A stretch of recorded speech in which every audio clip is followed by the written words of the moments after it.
Vamos começar explodindo cabeças. Como eu prometi, eu sempre explodo cabeças, né? Começo explodindo a cabeça para depois vocês juntarem os caquinhos e então entenderem a gramática. Não é? A gramática é a parte mais fácil. A parte mais difícil é juntar os caquinhos da cabeça, certo? Hoje o Davi vai ter um prato cheio. Davi gosta de heresia, disse que vai combater heresia. Você quer me enganar, me dar bala Juquinha? Eu sei que Davi não vai combater, ele vai aderir a todas elas. Mas, atendendo aqui a alegria de Davi, para a nossa alegria, né? Para a alegria de Davi, eu vou estar detonando uma heresia braba que todo mundo fala. Tem pastor graúdo aí que fala, especialmente seminarista que fala. Seminarista adora falar uma heresia. Davi está dizendo que ele pagou o ingresso para isso. Pois é. Davi hoje vai assistir o show da fé. Ele vai pegar o show da fé aqui. O Davi já vai sair rodopiando, já vai sair gritando aleluia, glória a Deus, né? Tanta fé que ele vai sair hoje daqui. Olha só, o pessoal costuma dizer, tem pastor graúdo falando, pregando isso, ensinando, mas essa é uma heresia tão braba, que é uma heresia que depõe contra o próprio caráter de Deus. É uma heresia que chega a ser uma blasfêmia. Olhando aqui esse texto de Mateus 27:46, que está aqui na tela, na Nova Almeida Atualizada, como a gente sempre começa, né? Olha o que diz aqui o texto, ó. Por volta de 3 horas da tarde, Jesus clamou em alta voz, dizendo: Eli, Eli, lema sabachthani. E isso quer dizer: Deus meu, por que me desamparaste? Que coisa, né? Será que Jesus estava dizendo aqui que Deus o desamparou? Será que o pessoal fala aí, né? Essa heresia que Davi prega, sempre pregou, né? Davi fala que Deus abandonou, o Pai abandonou Jesus, porque ele estava na cruz, e toda a carga de pecado estava sobre Jesus. Então Deus fez aquela cara de nojo e se afastou do seu filho amado, porque todo o pecado do mundo estava sobre ele. Será que tem base bíblica para isso? Será que foi isso que realmente Jesus quis dizer aqui? Muito bem, nós vamos ver esse assunto hoje.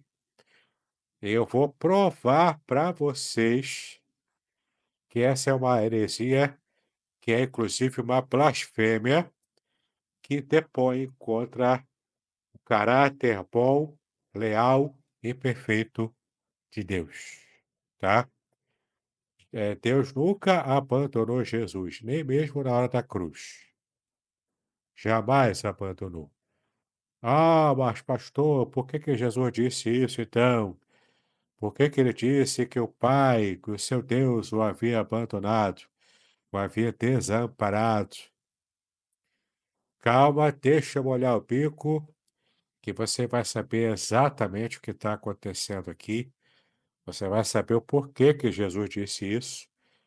E vamos começar, então, fazendo um rápido giro de versões. Coisa rápida, porque esse texto aqui não há muita controvérsia quanto à tradução. Aliás, é até um texto do Novo Testamento, né? Então, nem propriamente a exegese dele vai ser no hebraico, mas ele faz uma citação direta do Salmo 22, versículo 1. E esse trecho aqui, Eli, Eli, lema sabachthani, é uma pergunta, né? E é uma expressão em aramaico. Nem hebraico é aramaico. Então, olha que salada mista, né? O texto original foi escrito em grego, Jesus pensava em hebraico, mas no dia a dia ele falava em aramaico. Então, Mateus escolheu registrar essa frase de Jesus em aramaico. Por que que ele fez isso? Por que que ele quis dizer Eli, Eli, lema sabachthani, Deus meu, por que me desamparaste? Por que há essa pergunta e Mateus registra em aramaico se o evangelho inteiro foi escrito em grego? Apesar de haver uma controvérsia aí, de que Mateus talvez tenha escrito em aramaico e depois passado para o grego, todo o seu evangelho, mas eu particularmente não sou adepto dessa teoria. Eu sou tradicional nesse ponto, né? E para mim, então, Mateus escreveu em grego normalmente, como qualquer outro evangelista, escreveu diretamente em grego por razões pragmáticas, para que o evangelho fosse lido e espalhado, né, por todos os que tinham essa fala em grego, que é a língua era a língua universal da época. Mas a grande questão aqui agora é a gente entender por que isso, né? Primeiro vamos dar uma olhadinha aqui na versão ACF, que também é boa.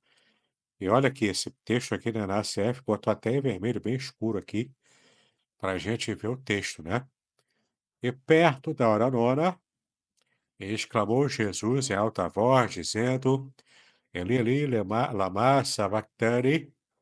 Isso quer dizer, isto é, meu Deus, Deus meu, por que me desamparaste? Né? Aqui está um pouco diferente, mas continua sendo aramaico. Ele tirou aqui a interrogação, né? Mas é basicamente a mesma coisa, né? Para não perder de zero, vamos ver aqui na Almeida 21 também. Por volta da hora nona, Jesus bradou em alta voz, Eli, Eli, lama sabachthani, isto é, Deus meu, por que me desamparaste? É a mesma coisa, né? Aproveitar que essa aqui tem a Bíblia de Jerusalém, deixa eu ver aqui, quase nunca a gente pode ver, né, a Bíblia de Jerusalém, porque ela não tem no Antigo Testamento, só no Novo. Hoje vamos poder ver, porque tem o texto do Novo Testamento. Lá pela hora nona, que é 3 horas da tarde, né? Jesus deu um grande grito. Eli, Eli, lema sabachthani. Isto é, Deus meu, por que me abandonaste? Então, basicamente é a mesma coisa, não tem pouca flutuação aqui. Mas esse trecho aqui faz uma referência direta ao Salmo 22. Salmo 22, nós vamos chegar lá, ao Salmo 22. Para que você possa entender o que está acontecendo aqui, você vai ter que ler o Salmo 22 comigo. E vamos ler um pouco mais do que o primeiro versículo, que é o que ele citou lá. Acredite, seu cabeção vai explodir agora, tá bom? Fica ligado comigo. Deus meu, por que me desamparaste? Por que se acham longe de minha salvação as palavras do meu gemido? Olha só, ele está citando o Salmo 22, que é tecnicamente um salmo messiânico já, né? Já era entendido pela igreja primitiva como salmo messiânico.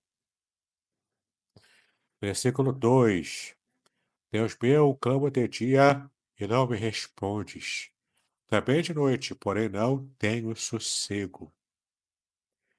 Versículo 3: Contudo, olha o contudo aqui, ó. Contudo, ou seja, apesar disso, tu és santo, é entronizado entre os louvores de Israel. Nossos pais confiaram em ti, confiaram e tu os livraste. A ti clamaram e escaparam. Confiaram em ti e não foram envergonhados. Se Deus tivesse abandonado Jesus, Deus o teria envergonhado. Será que Deus envergonharia o seu próprio filho? O filho amado que lá no deserto, na tentação, Deus disse que ele era o filho amado e que ele tinha prazer? Mas eu sou verme, e não ser humano, afrontado pelos homens e desprezado pelo povo. Todos os que me veem zombam de mim, fazem caretas e balançam a cabeça, dizendo: Confiou no Senhor, ele que o livre. Salve-o, pois nele tem prazer. Contudo, tu és quem me fez nascer e me preservaste, estando eu ainda ao seio da minha mãe. A ti me entreguei desde o meu nascimento. Desde o ventre de minha mãe, tu és o meu Deus. Não te distancies de mim, porque a tribulação está próxima e não há quem me ajude. Muitos touros me cercam, fortes touros de Bazã me rodeiam. Contra mim, abre a boca como faz o leão que despedaça e ruge. Derramei-me como a água, e todos os meus ossos se desconjuntaram. Meu coração fez-se como cera, derreteu-se dentro de mim. Secou-se o meu vigor como um caco de barro, e a língua se me apega ao céu da boca. Assim me deitas no pó da morte. Cães me cercam, um bando de malfeitores me rodeia. Traspassaram-me as mãos e os pés. É interessante ele falar aqui de cães.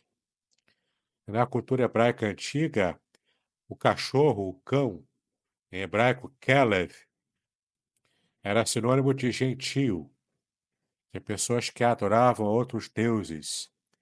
E também na cultura judaica, eles chamavam de cães os homossexuais, tanto passivos quanto ativos. Por razões óbvias, né? Porque você já conhece qual é a prática do cachorro nessa área, né? E o cão aqui também é bom lembrar que não é aquele cãozinho pet, cheirosinho, bonitinho, ati-cuti-cuti, que você pega no colo e fica deixando ele até lamber a sua boca. O que eu a considero, mesmo desse cãozinho pet, eu considero uma sujeira, né? Anti-higiênico, inclusive. Porque o cachorro coloca a língua nos lugares mais criativos que você puder imaginar, né? Então, não se deve deixar nem mesmo o cãozinho pet, né? Não pode deixar ele lamber a sua boca, porque isso traz doenças. Mas, apesar disso, ele é o seu cãozinho, né? Cheirosinho, bonitinho, limpinho, de casa. Só que quando a Bíblia se refere a cão aqui, a cachorro, não é esse cachorro bonitinho, é o cachorro de rua.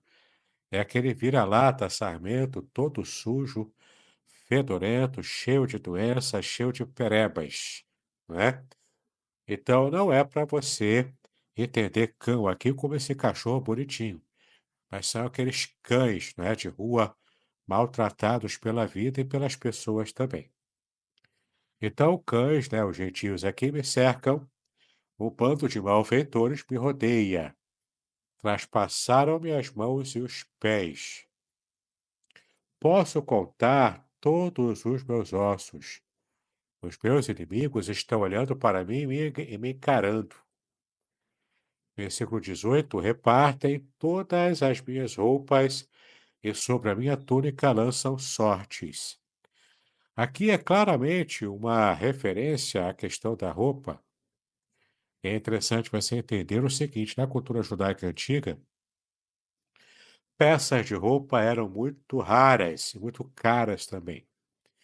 Só para você ter uma ideia, Um dia inteiro de trabalho braçal, na época de Jesus mesmo, um dia inteiro de trabalho braçal era um denário, que era a moeda romana. Então, o dia inteiro trabalhando, você tinha direito a um denário.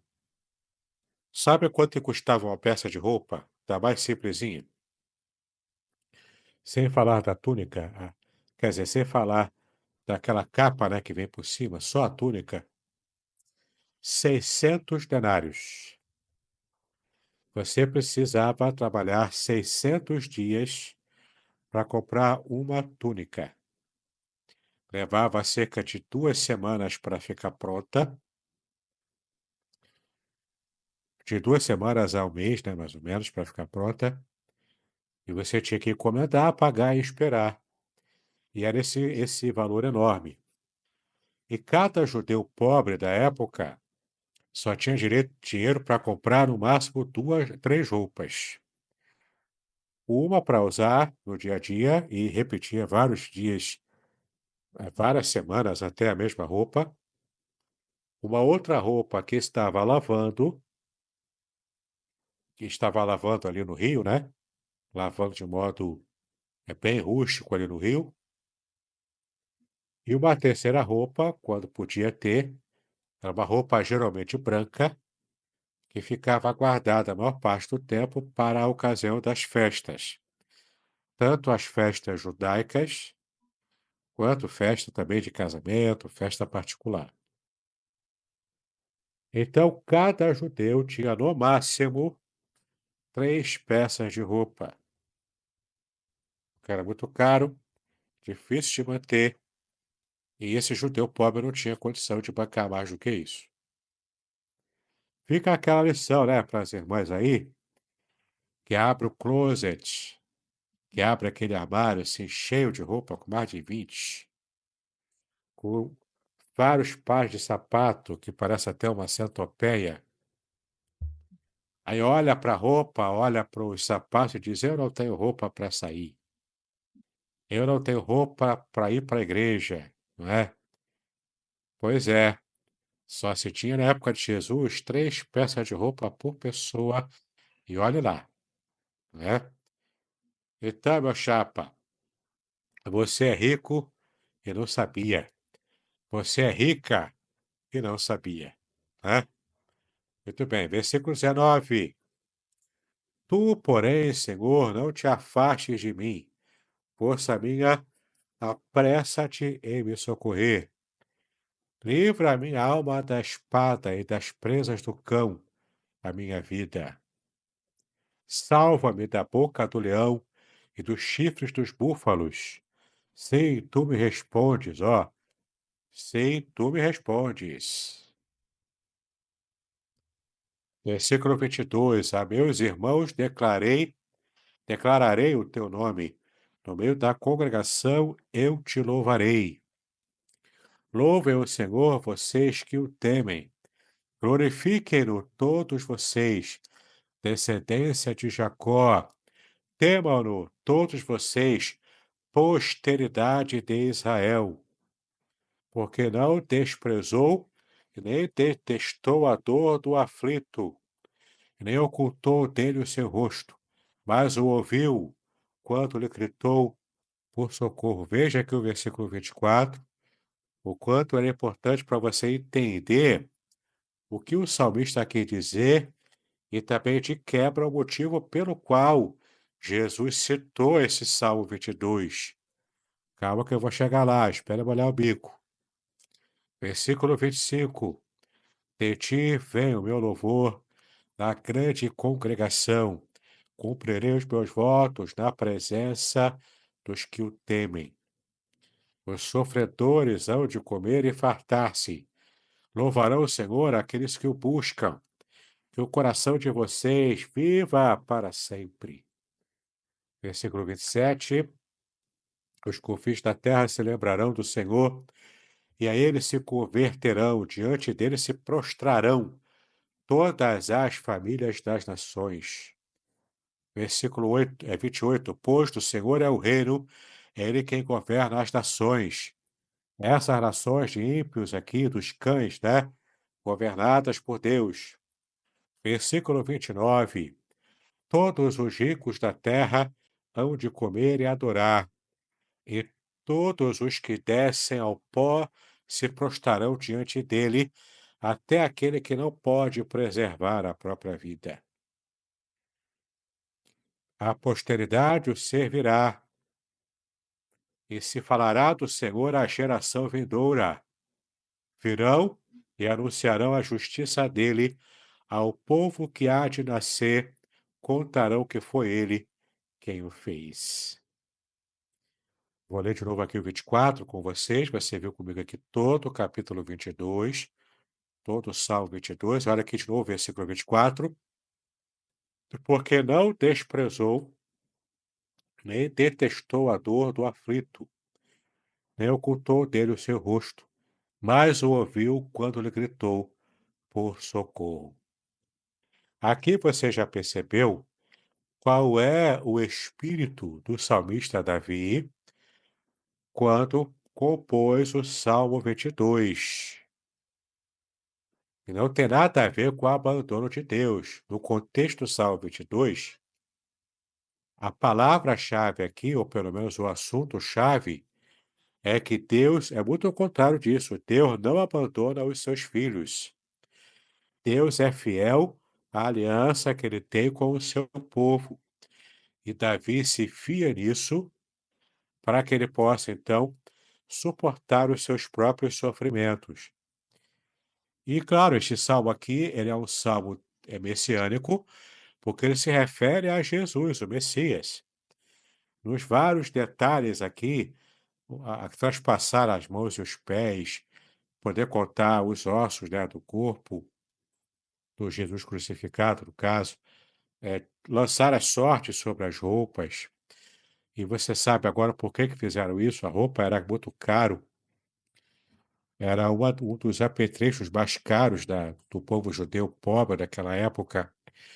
Então, de fato, lançaram as sortes sobre as roupas para poder ter uma peça a mais de roupa, né, lá na sua casa, para poder suportar, porque era um fator de bem-estar, de riqueza. Então, veja só, o Salmo 22 não fala que Deus abandona os seus filhos, muito ao contrário.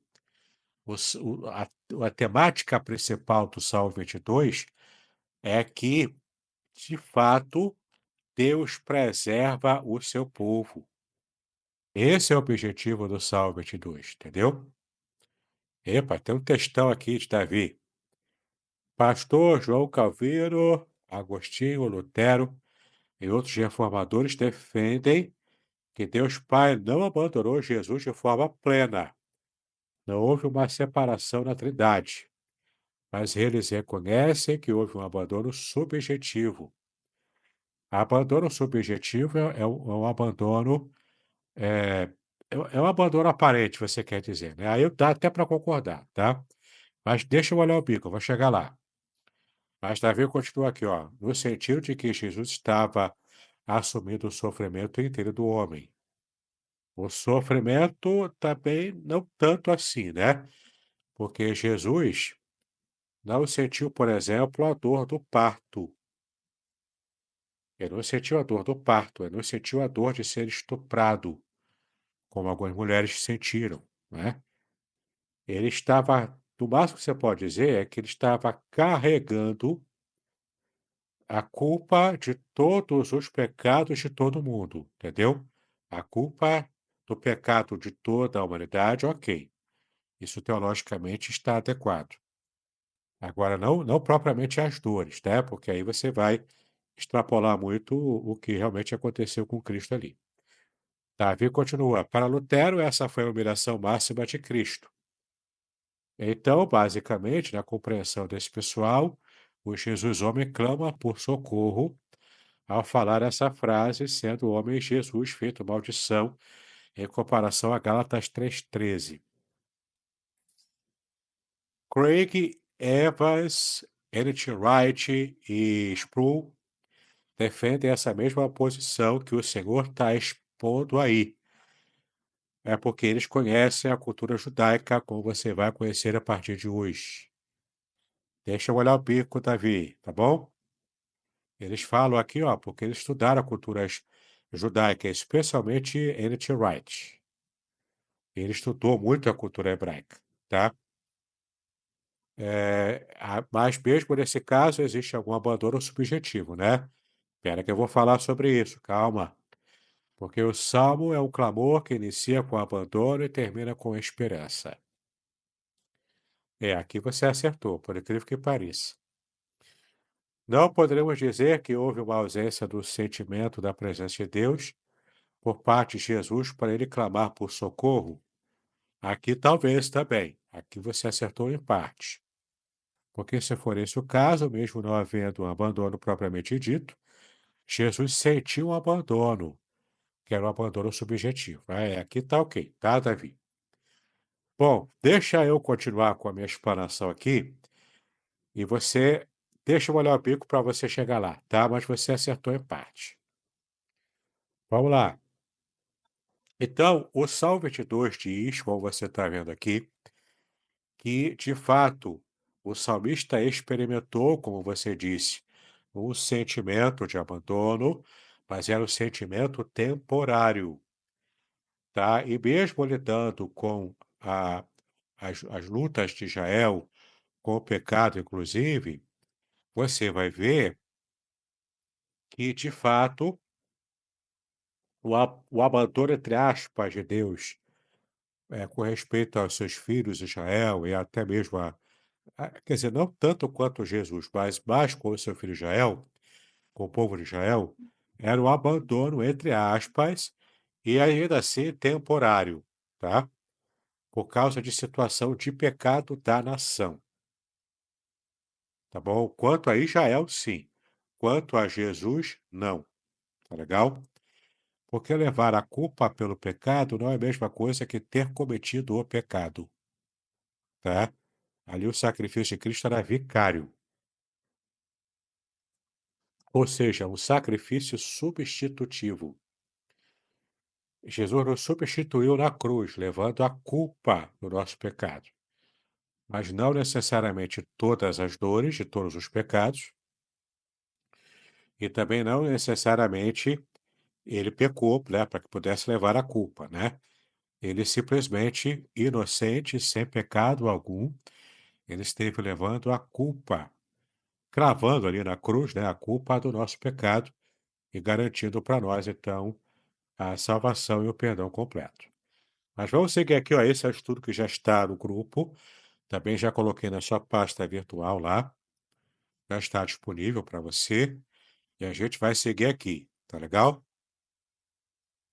Davi falando aqui de novo, ó, os salmos messiânicos também se aplicam ao povo da mesma forma que os outros salmos. Em parte, sim, vai depender do eu lírico, né? Eu achava que salmo messiânico era só para Jesus. Não.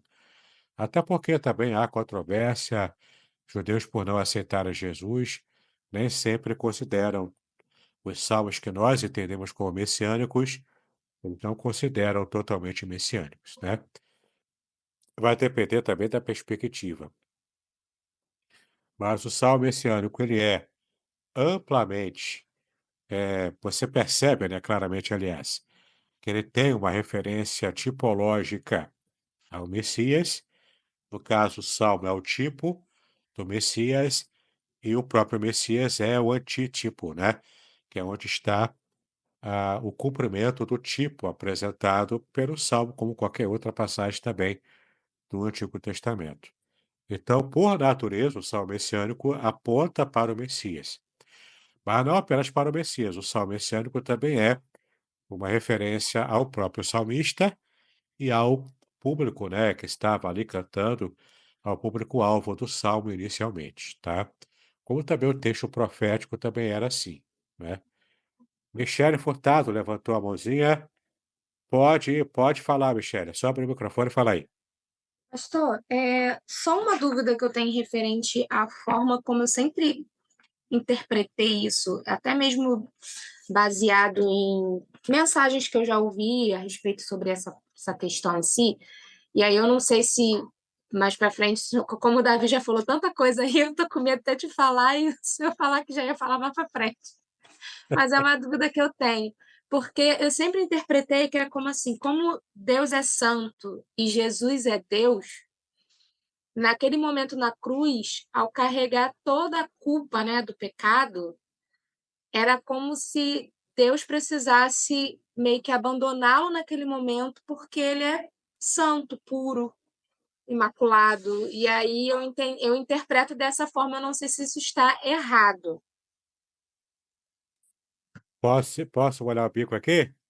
Pode. Vai a resposta vai chegar, mas você pensa como eu já olha, por incrível que pareça, eu já fui seminarista, já falei heresias, e eu já preguei isso também, entendeu? Mas você vai ver aqui por que que eu digo que, estudando melhor, você vai ver que não tem nada a ver com o que a Bíblia revela, entendeu? Porque aqui a gente segue os nossos antepassados, né, os pais da igreja, os reformadores, os teólogos, né, a gente segue em grande parte, mas também eles nem sempre acertam, né? Por exemplo, Matthew Henry, né, que é um grande comentarista também do século XIX, eu, inclusive, trabalhei na revisão dos comentários da Bíblia de Estudo Matthew Henry, que é da Sociedade Bíblica do Brasil, né? Eu passei ali, você vai ver meu nome ali no staff, dos revisores. Mas ele fala, por exemplo, que em Daniel, né, ele interpreta que o anjo do Senhor é o arcanjo Miguel, e que, portanto, o arcanjo Miguel é Jesus no Antigo Testamento.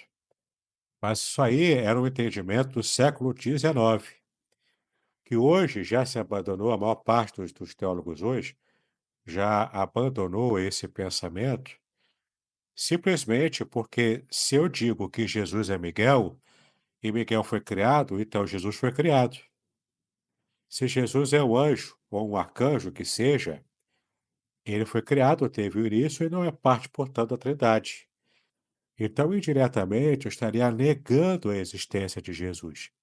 Eu lembro que na época que eu cheguei nessa parte da revisão do comentário, eu cheguei a mandar uma nota lá para a editora falando isso. Mas eles entenderam que não, como foi realmente escrito por Matthew Henry, tem que manter o texto, né? Mas essa é uma dificuldade teológica de uma interpretação.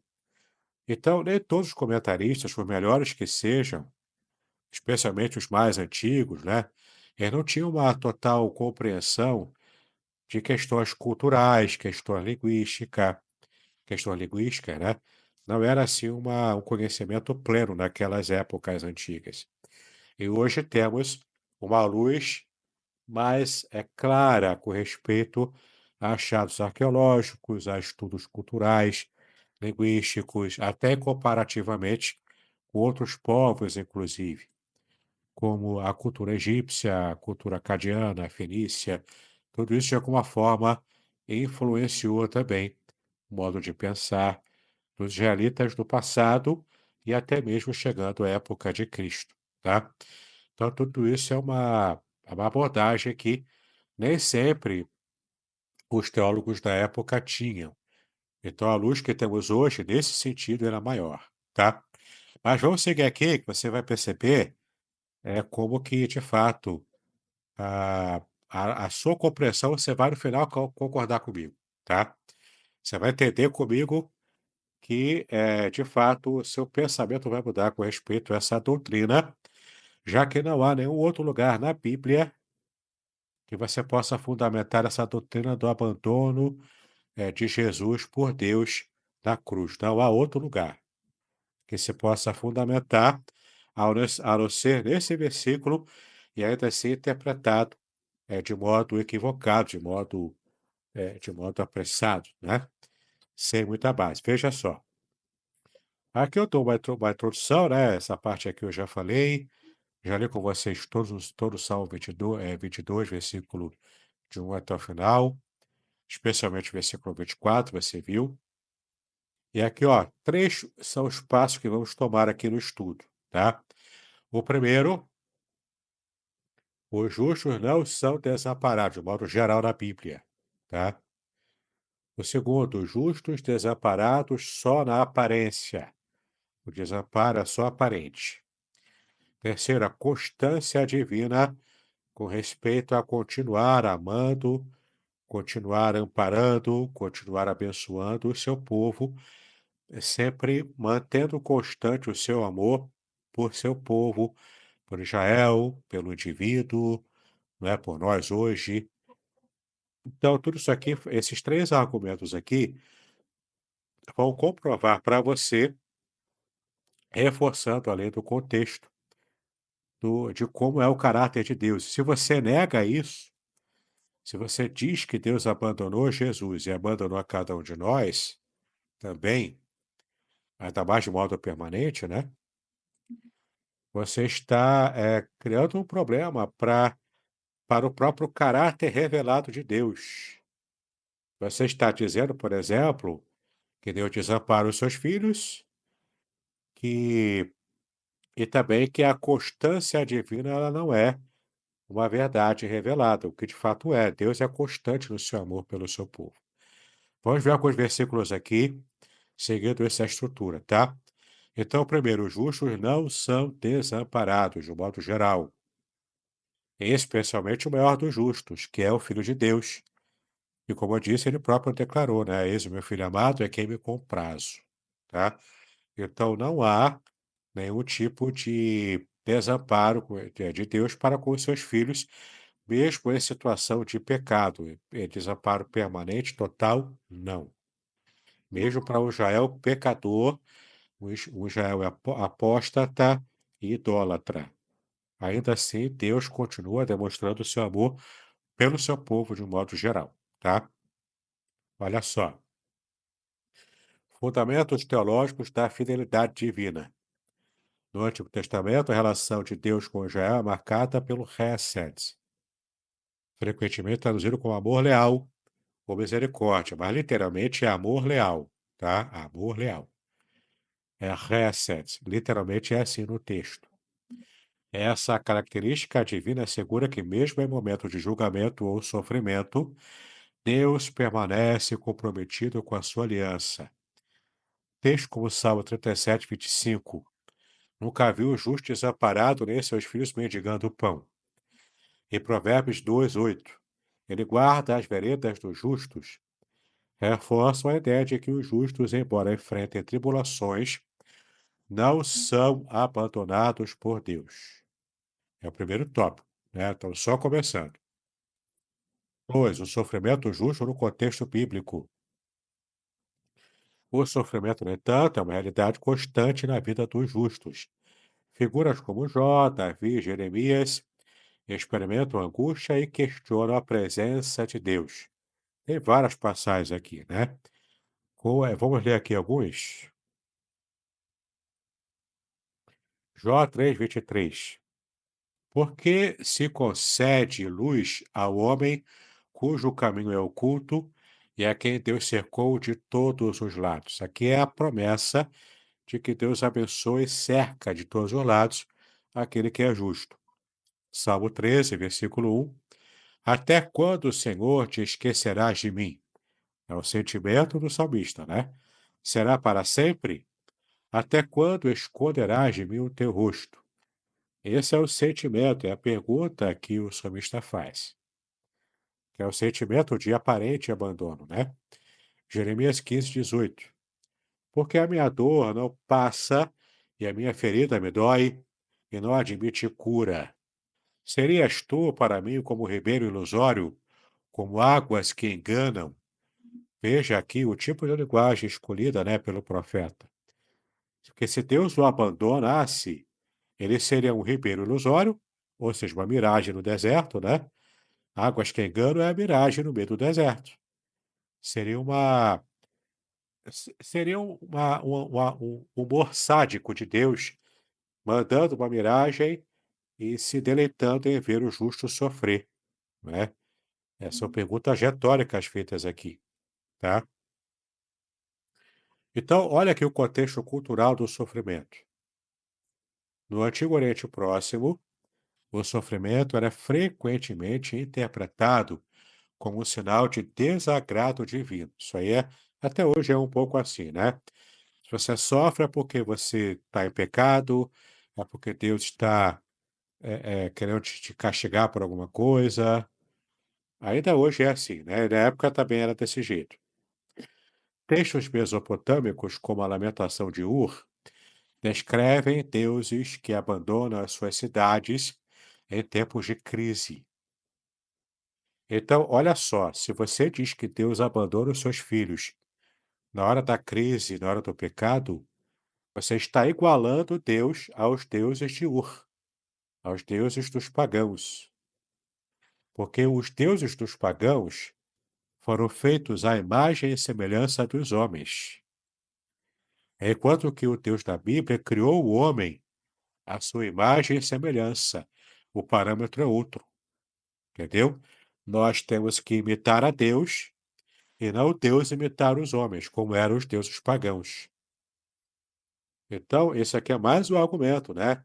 Se os deuses pagãos de abandonavam as cidades e as pessoas, né, naturalmente, nos tempos de crise, porque eles ficavam cansados, ficavam, né, desculpe a expressão, mas de saco cheio das pessoas, e de fato, na epopeia de Gilgamesh, que é o relato babilônico do dilúvio, os deuses mandaram o dilúvio para destruir a terra, porque os homens estavam aqui fazendo muito barulho e perturbando o silêncio e o descanso dos deuses. Vejam como os deuses pagãos eram volúveis, não é? O nosso Deus não é assim. Ele se mantém constante no seu amor e é pelo seu povo, pela humanidade que ele criou, né? Enfim. Em contraste, a teologia hebraica reinterpreta o sofrimento como parte do plano redentor de Deus, especialmente no contexto servo-sofredor, diz S53. Esse conceito prepara o cenário para a experiência de Jesus na cruz, tá? Então você, por enquanto, vai guardando no seu coração o caráter revelado de Deus para todos aqueles que sofrem, especialmente aqueles que estão em aliança com Ele. O segundo tópico, justos desamparados somente na aparência, tá? Ou no máximo por um tempinho, por uma questão de castigo temporário, o que não era o caso de Jesus, tá? Não era o caso dele também.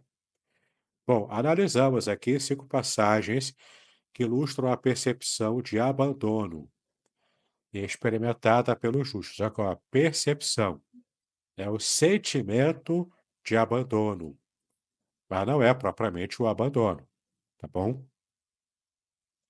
Vamos ver alguns aqui. Ó, o primeiro deles, Salmo 22, versículo 1, que a gente já viu, né? O grito de Davi, sua intertextualidade. O texto você conhece, Deus meu, por que me desamparaste? Mas nós já vimos isso. Temos aqui o texto em hebraico, Eli, Eli, lama azavactani, né?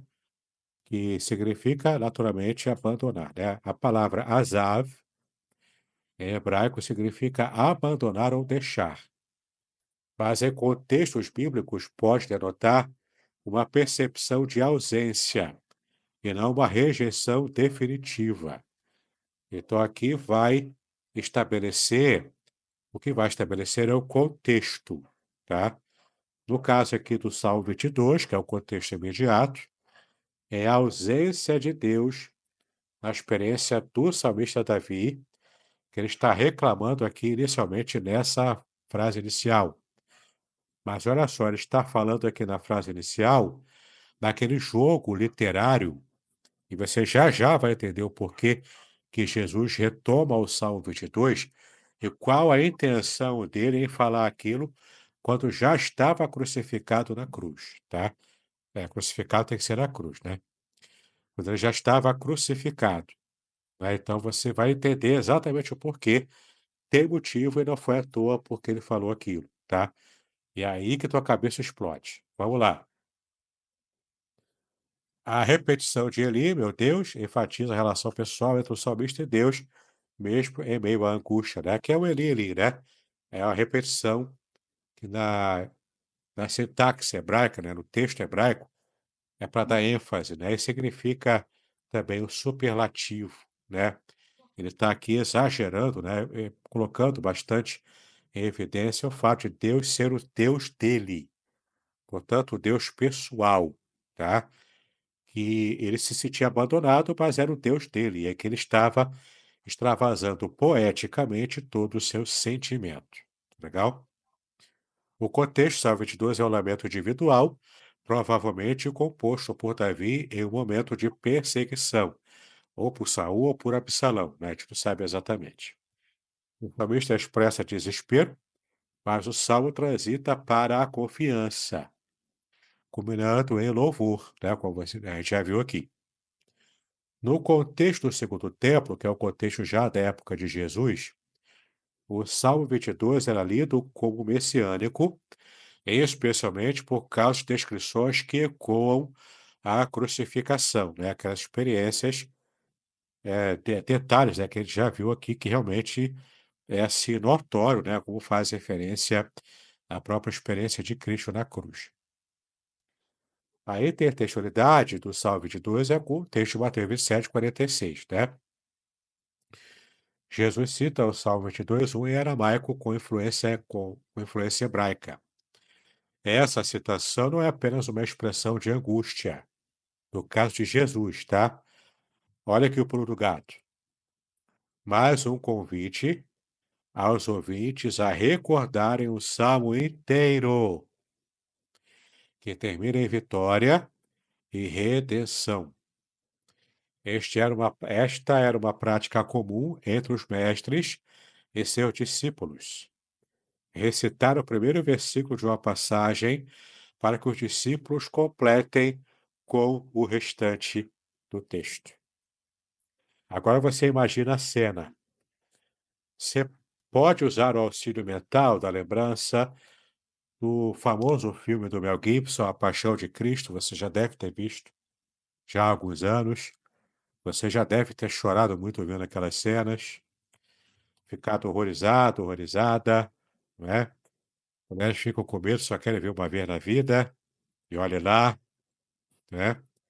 Aquele filme retrata com bastante fidelidade a violência, o sadismo ímpio, né? A impiedade dos romanos, das crucificações, especialmente Jesus. E você vê ali também o estado em que estava Jesus, todo lanhado, com aquele chicote romano batendo nele nas costas.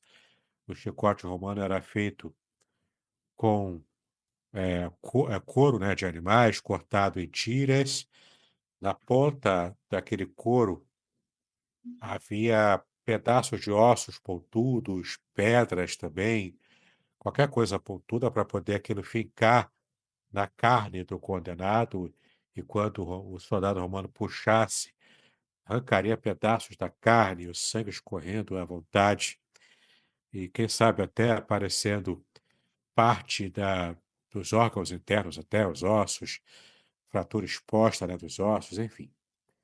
Era uma violência terrível, né? Então Jesus, naquela situação, com a cruz já fincada na têmpora, escorrendo o sangue com o suor, com todo aquele cansaço de ter que estar bem carregado a cruz, ainda que seja só aquela parte transversal da cruz, mas ainda assim carregando aquilo, já tendo apanhado a noite toda, sem força nenhuma, ainda sendo colocado naquele madeiro, né, cheio de farpa, com as costas em carne viva e com os braços sendo esticados ao máximo e torcendo na cruz para pregar por trás, pregar pelo pulso, né, não pelos dedos, mas pelo pulso, e os pés também pregados e tudo aquilo, e esticado ao máximo no sol escaldante do deserto, sem poder beber água, sem poder respirar quase. Ele tinha que ter todo um esforço para respirar. Os crucificados morriam por asfixia, pela fraqueza, por todo o sofrimento, né, da cruz e por asfixia. Em geral, era a causa da morte dos crucificados. Então, você tem ali o Jesus nessas condições, consciente, quase não podendo falar, com uma voz possivelmente fraca, mas reunindo todo o seu fôlego que ele podia, ele falando apenas uma parte do primeiro versículo do Salmo 22. Por que que ele fez isso? Não era para expressar que ele foi abandonado por Deus. Não se pode criar uma teologia inteira em cima desse versículo que tem um contexto específico, que é baseado num salmo específico, com o seu próprio contexto, especialmente sem conhecer esse fato da cultura judaica. Os mestres rabinos apenas começavam a citar a primeira parte de um versículo e ele esperava que o seu discípulo tivesse o salmo inteiro ou a passagem inteira da Bíblia na cabeça. Porque lembra, nem todo mundo sabia ler naquela época. A cultura era oral, a tradição era oral. Nem todo mundo sabia ler e escrever. Quanto mais ter acesso ao texto escrito, muito mal alguns tinham acesso à Septuaginta e tinham acesso ao texto hebraico quando estava na sinagoga, né? Então, assim, era muito difícil a vida também, desse ponto também. Então, Jesus usou da técnica de memorização e a técnica rabínica de comprovar se cada aluno fez mesmo a lição de casa e memorizou a passagem inteira. O professor começa a falar o primeiro versículo e espera os alunos falarem o restante.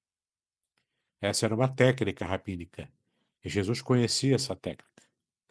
Então ele reúne as suas forças, fala esse único versículo porque foi o que ele conseguiu falar, e qual era a expectativa dele?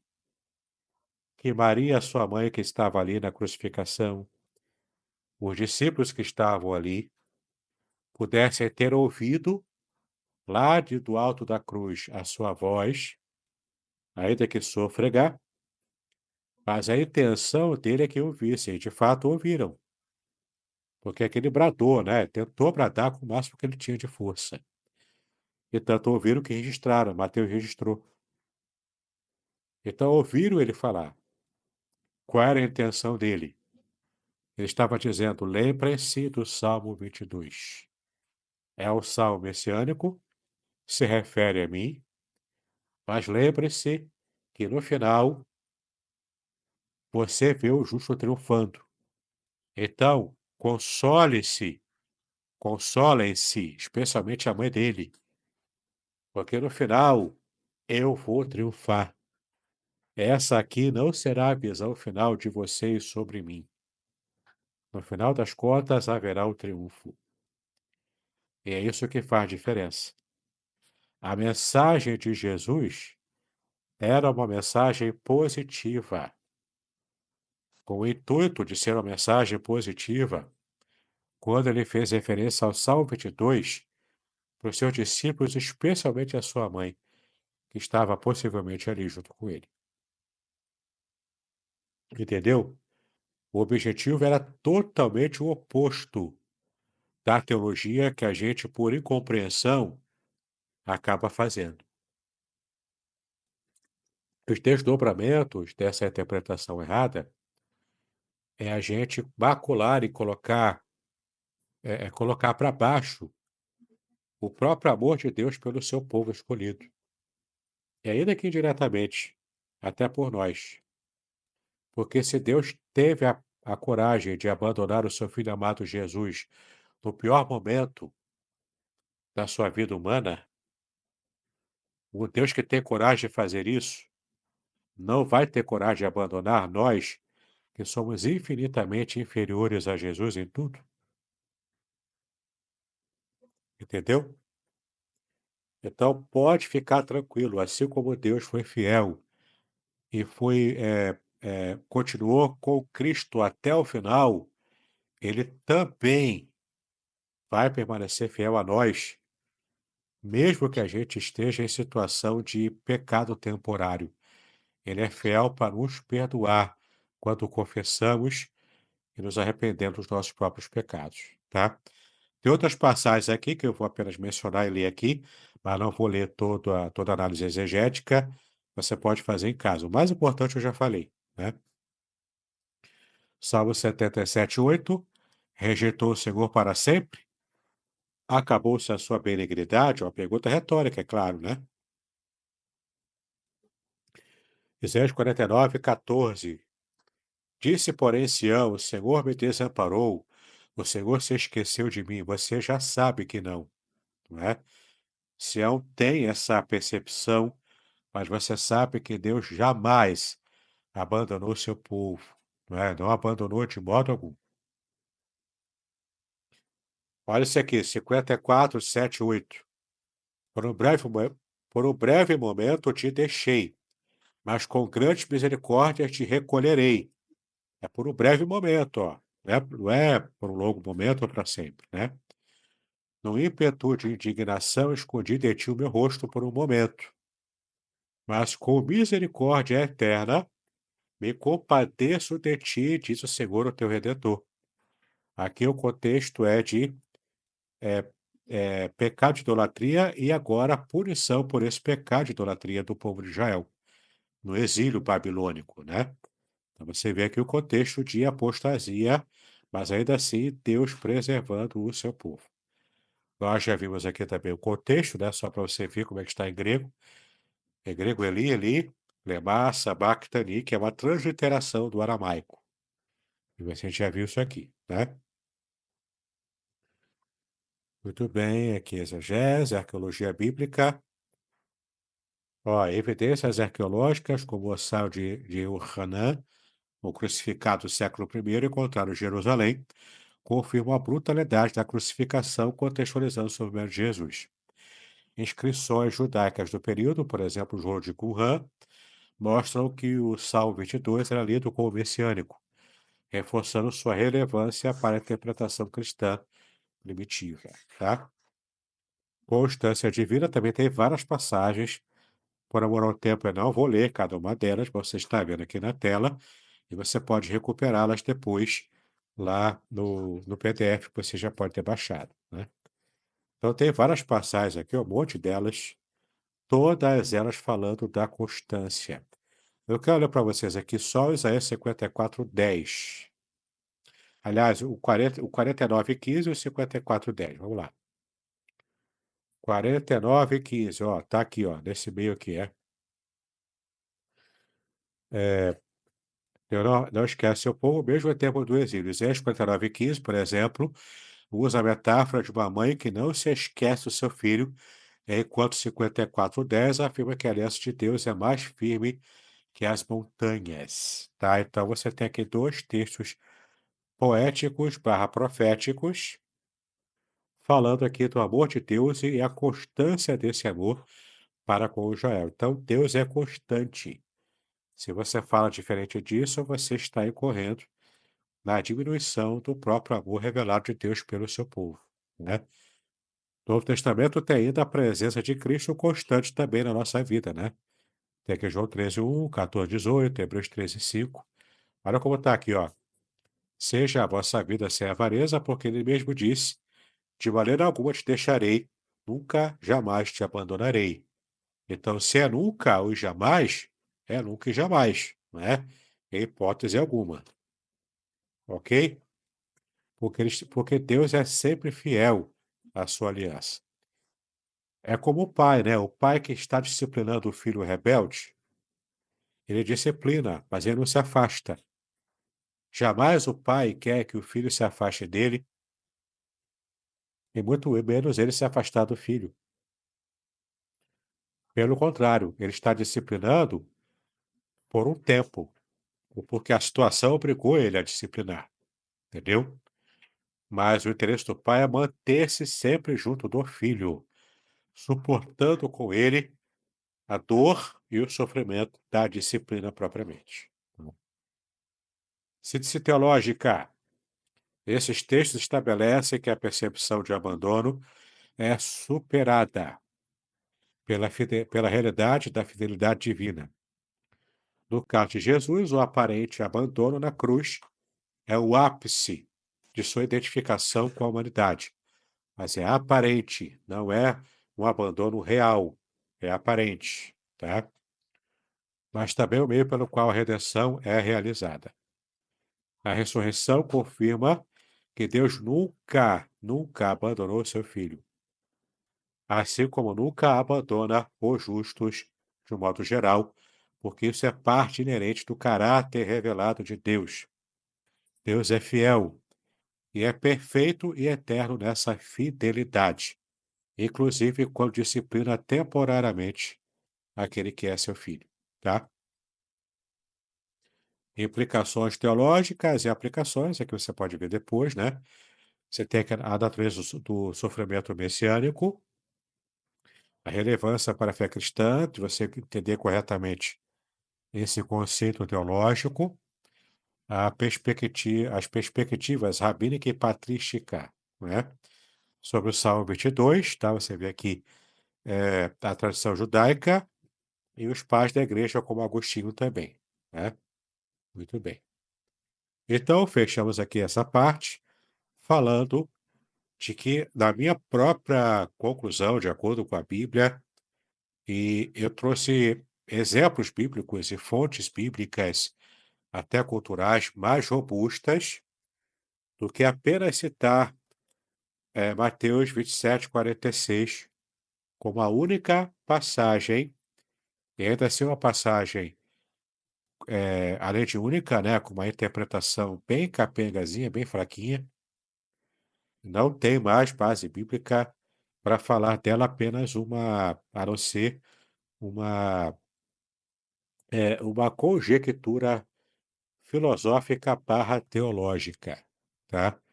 Que infelizmente não encontra respaldo na Bíblia. Como eu disse brincando, mas é sério, eu, no começo do meu ministério como pastor já, eu ensinava essa teologia capenga e pregava ela também. Então, né, por incrível que pareça, eu já falei essa bobagem. E não sabia, não tinha estudado ainda, não tinha levado a sério esse conhecimento. Mais tarde eu fui perceber, com os meus estudos e assistindo vídeos de internet, enfim, eu fiz essa exegese aqui e percebi de fato, essa é uma teologia, além de capenga em termos de base bíblica, é uma teologia que tem implicações sérias de você diminuir o caráter revelado de Deus e especialmente a sua constância eterna no amor e no cuidado para com os seus filhos, no plural, especialmente do seu único filho, o filho amado em quem ele tem prazer. E Deus não se contradiz, né? Se Deus ama Jesus, ele ama e vai até o final com isso, principalmente Jesus não tendo culpa alguma. A culpa que ele carregou foi a culpa do nosso pecado, não do dele, né? Deixa eu ver aqui, Davi. Ok, deixa eu ver aqui. Mas faz muito mais sentido agora. Realmente, como podemos acreditar que Deus abandonou a Jesus, se cremos que ele não nos abandona de modo algum, né? Então, Michele falando, né? Graças a Deus converti pelo menos uma. Converti Michele. Glória a Deus, né? Convertiu um seminarista herege. Se eu conseguir converter Davi, aí é que a bênção é grande, né? Porque eu converti o herejão. O herejão estará convertido para a sã doutrina, pelo menos nesse assunto, né? Que benção. Muito bem, alguém quer falar? Davi, então Jesus sentiu o abandono, abandono aparente, tá? Não foi abandono real. Ele sentiu aquele abandono aparente, mas foi apenas para sentir o peso do pecado, o peso da culpa do pecado da humanidade. Claro, estava nele, né? Mas o próprio Jesus sabia que não tinha sido abandonado. É, você agora está chegando lá, Davi. Você já está começando a sentir o peso do abandono do pecado, do seu pecado, né? Eu estou sentindo que haverá uma conversão aqui agora, né? Vamos ver se vai se confirmar isso até o final. Muito bem, então esse é o nosso estudo, tem bibliografia aqui no final. Você pode dar uma conferida aí, tem até uma fonte aqui em inglês, né? Complementar. Enfim, espero que você tenha aproveitado. Eu acho que a sua cabeça explodiu, especialmente quando você entendeu do porquê Jesus citou o Salmo 22, apenas uma parte, inclusive, do versículo 1. Foi porque foi o trecho que ele conseguiu citar. O objetivo dele era fazer com que todo mundo que estava ali ouvindo ele se lembrasse do Salmo 22 inteiro, que fala o justo oposto daquilo que a gente andou falando aí. O justo oposto é: Deus não abandona no final. Deus está sempre com seus filhos, mesmo quando eles enfrentam uma situação, uma situação complicada. Tá legal? Pastor, Muito posso bem, falar? muito bem. Alguém quer fazer pergunta? Quer falar? Eu queria falar. Posso? Tá me Diga. ouvindo? Estou ouvindo, pode falar. Não, porque agora eu fiquei refletindo aqui, fiquei reflexiva, que eu falei assim, Jesus ensinou até mesmo no momento da morte, né? Porque eu Sim, acredito, agora eu refletindo, eu já consigo enxergar de uma outra forma. Eu enxergo nem que ele tenha sentido o abandono. Eu enxergo que ele tem interpretado que algumas pessoas poderiam estar achando que Deus o abandonou. exato, E aí ele quis mostrar assim, não, Deus não me abandonou. E aí ele cita o Salmo, que é o que ele consegue falar, na esperança de que quem bebeu da fonte, né, que ele ficou ali o tempo todo falando do que ele ensinou, se lembrasse para poder ter a esperança, né, e acreditar da ressurreição e exato. de tudo. Bem Entenda, interessante. mesmo crucificado, Jesus estava preocupado como ficaria Maria depois da morte dele, mesmo sabendo que ele ia ressuscitar. Tanto que ele designa João para cuidar de Maria, entendeu? Que né, em hebraico ele falou Miriam, né? Não falou Maria, falou Miriam. Eles chamavam Maria de Miriam. Mas preste atenção, durante até o momento de crucificação, ele não estava focado na sua própria dor. Ele estava preocupado com a sensação de desamparo dos discípulos dele. Ele não fala: "Deus meu, teve porque me me desamparaste", por causa dele. Ele falou aquilo para trazer esse lampejo de esperança no coração de quem estava sofrendo pela morte dele, entende? Ele sempre olhando para fora dele o tempo todo, inclusive na cruz. Preocupado com os discípulos, preocupado com a sua própria mãe humana, né? Esse é o Jesus que morreu na cruz, entendeu? Nem na cruz ele pensava nele, entendeu? Foi o aspecto do amor doador na sua máxima potência, entende? Tanto do pai quanto do filho também. Michele escreveu aqui, isso aí é a aplicação da perspectiva de Jesus. Eu não, foi Davi. Ah, foi Davi aqui? É, Davi Monteiro. Não, eu ia atribuir uma fala herética dele a você, né? Então, isso aí é a aplicação da perspectiva de Jesus, daqueles que o rodeiam e de Deus. Dá umas 3 pregações, isso aí, Davi.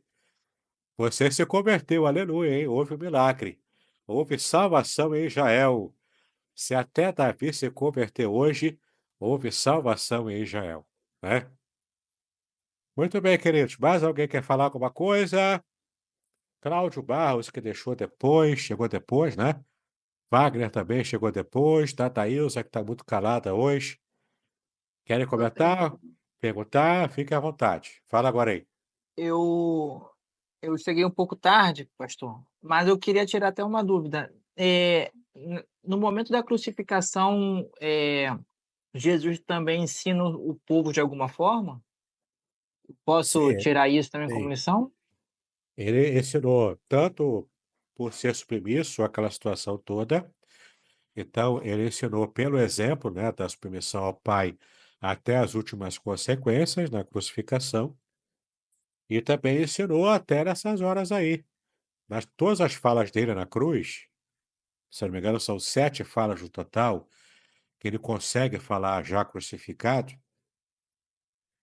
Todas essas falas têm um objetivo didático, têm o objetivo do perdão do outro, né, ladrão que estava na cruz ali. Hoje mesmo estarás comigo no paraíso, lembra disso, né? Todas as falas é sempre olhando para o próximo, não para ele. Até o Salmo 22, Até o quando ele Salmo cita 22, somente a primeira parte? o Salmo 22 inteiro. A intenção de Jesus, como eu expliquei aqui, se você não pegou essa parte, depois você retoma no vídeo, Aham. porque eu já expliquei essa parte toda, né? Uhum. É uma técnica rabínica, vou só resumir aqui. Era uma técnica rabínica muito conhecida, Jesus usava essa técnica, em que o mestre, o rabino, ele cita a primeira parte de um capítulo, de um versículo, de um salmo, o primeiro versículo, esperando que o aluno, que é o discípulo dele, aprendesse a lição e conseguisse falar de cor todo o texto que ele começou falando, para ele ver se o aluno realmente estudou, se ele realmente entendeu. É como quando eu passo os exercícios para casa para vocês fazerem de hebraico, e tenho a esperança, geralmente vã, de que vocês tenham feito os exercícios, né? Para ver se vocês estão estudando. É mais ou menos isso.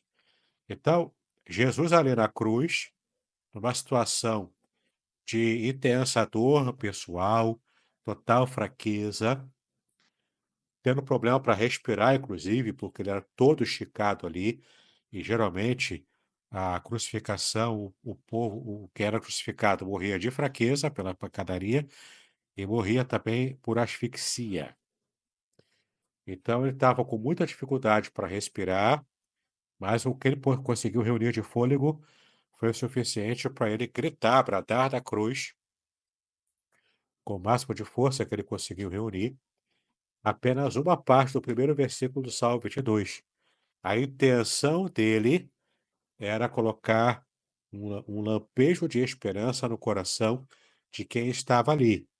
Que eu presumo que é a sua mãe Maria, que estava ali o tempo todo, estava Mateus ali, estavam outros discípulos, que conseguiram ouvir o brado dele, e a intenção dele não era dizer que Deus o abandonou. Ó, cuidem-se vocês, porque Deus me abandonou, que dirá vocês, né? Agora vocês que se explodam. Não foi essa a mensagem que ele passou. Foi o extremo oposto.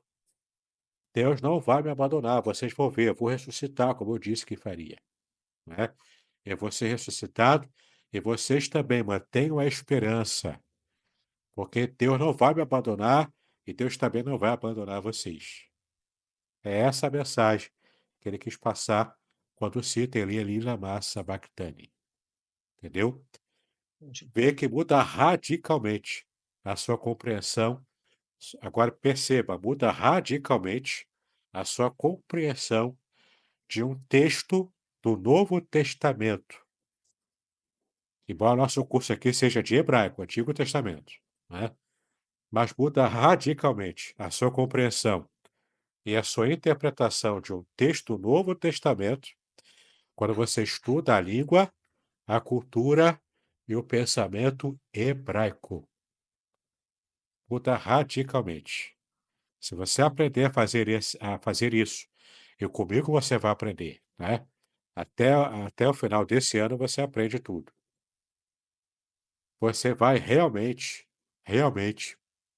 ter condições de compreender o texto até do Novo Testamento quanto do Antigo, de um modo como você nunca viu antes. E cada explosão dessa de cabeça é uma prova de que você vai conseguir mudar muitas das suas perspectivas infantis, erradas, sem querer querendo, né, que você tinha. Vai começar a ler a Bíblia com mais maturidade. Tá legal?